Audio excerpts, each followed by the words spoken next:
Greetings, everyone. I'm sure all of you can relate to having an experience that really shook your heavens. When you were going through it, you felt like giving up, but there was something in you that say, no, you cannot give up. You have to get up and brush off yourself. Now, for me, I have gone through the school of hard knocks. And when I say that, I mean that I've had some experience that could easily have thrown me over the edge. And there were times in my life when I felt like, why bother? You feel so down. You feel so overwhelmed with life problems or situations. But you eventually have to say to yourself, okay, am I going to allow this situation to destroy me? Or am I going to get up and shake myself off and keep moving? I didn't have the luxury of family, or relatives that I could rest on because I was living in a country where I had no family, just myself and my two small children. And every time I looked at them and I was going through some pity party, I just knew I couldn't fail them. I had to, brush myself off and I had to keep going. I know that we all have different strengths and weaknesses. And for some people, when they're going through grief or whatever situation that brings them down, it's going to have a different processing time. But I'm going to say that I would never encourage someone to wallow in self pity. A day or two a week. The truth is, I'm not very patient. You see, after I'm here supporting you or I'm here encouraging you, I can do that for a long time. But the moment you start telling me that you don't want to continue, that's the moment I get very angry because I say to myself, regardless of what you're going through, all things can change. All you have to do is have faith, be patient, because sometimes it's just impatience. We just can't wait. And everything takes time. Every good thing worth waiting for takes time. Okay. And so we all go through different levels of stress or depression. I get it. But don't ask me to encourage you to stay in that place. If you were in a bad relationship and, for example, the man abandoned you or dumped you or whatever the story is, I empathize with you. But my thing is, and from my own personal experience, if someone treats me badly, I want the opportunity for them to see me, recognize what they've done in my life, and not see me broken. I want to use every situation in my life, every bad experience.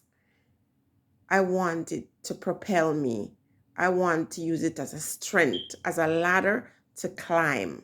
Okay. And so I can be very patient with somebody. I can spend years hearing you complain about a situation. But if I see you're not doing anything to change it, I have a problem.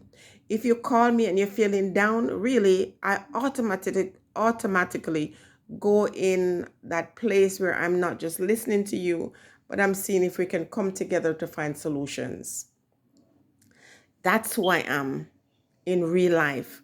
And I only go to people who I know is going to encourage me. So I'm feeling low. I'm going to somebody who I know is not going to let me stay in that place. Sometimes people get angry at you because you're not enabling them. You're not encouraging them to stay in that low place. You cannot stay there. Otherwise, if someone hurt you or did something really terrible to you and I allow you to stay in that place, they would have won. If I had said, I'm a single mother and poor me and not, pick up myself, what would happen to my children? And if I got a job, I got lost my job or I was getting fought on my job. Oh, I don't care. What's the point? What would happen to my family who were depending on me? If a man hurt me and I just feel sorry for myself, where would that take me? I'm going to say that while we share our stories, I'll say be cognizant of who you're sharing the stories with. Because as I said before, a lot of people don't really care. And there are times when we're sharing our intimate stories with people. And if you met those individuals, you wouldn't even want them in your space. You wouldn't talk to these persons. But when we go on social media and we share our life story with folks, we fail to understand that people are going to put their input. They're going to say, what is on their mind. And depending on their coping strategy or depending on their experience, they are going to put upon you ideas that you might reject or you might be offended about because you're saying you don't understand me. I'm going to give an example. If I'm in a relationship and the relationship was terrible from the onset until the very end, and that ends, regardless of how it ends, I'm not going to waste my time and my energy, just continuing to feel sorry for myself. Meantime, this person has moved on. It's not easy. I am fully aware of it, but I'm not going to encourage you, especially when you're saying, I want to end things. Are you kidding me? Why would you allow someone to, get this satisfaction of knowing that after they left your life, it ended? No, you've got to live. And when you have children, you've got to find it in yourself, even if it's deep down. You've got to surround yourself with not just prayer warriors, because prayer alone is not enough. I'm sorry to say, none of us have ever accomplished anything in life without at least walking towards that thing that we desire.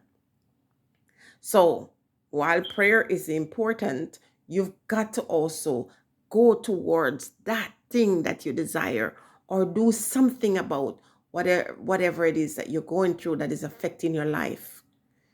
I don't like self-pity. When I'm feeling bad or feeling down, I don't allow myself to stay in there too long because that changes nothing.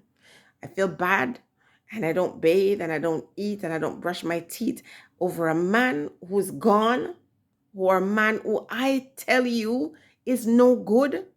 I'm going to waste my whole life suffering and succumbing to that. No.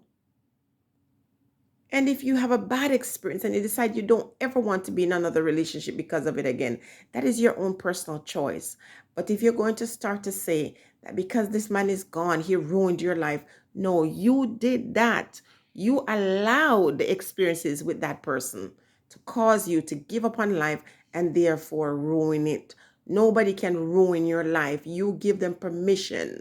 You allow them to do that. So, no matter what you're going through, I personally feel that there's always an opportunity to come out of any situation squeaky clean. You grow from that experience. Instead of seeing it as a problem, think of the solutions.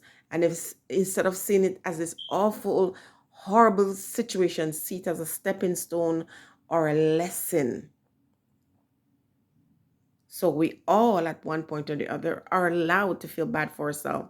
But when we allow it to continue and we are upon the one story and we're not sharing it to teach other persons about the experience and how we grew from it or the experience, and how we learn from it, we're doing it because we constantly want attention. We want people to feel sorry for us.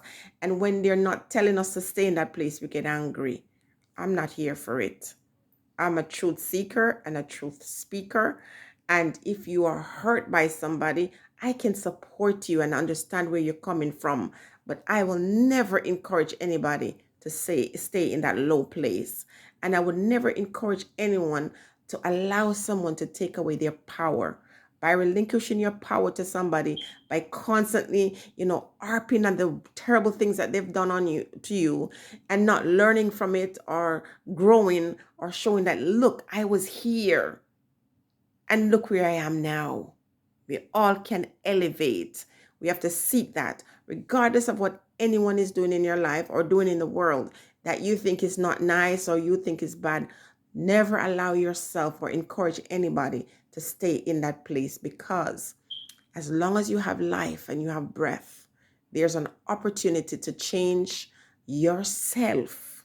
You can't control somebody. You can't control somebody's behavior or their actions towards you, but you can control the way you process it and you can control the way you move past it. Stay blessed, everyone.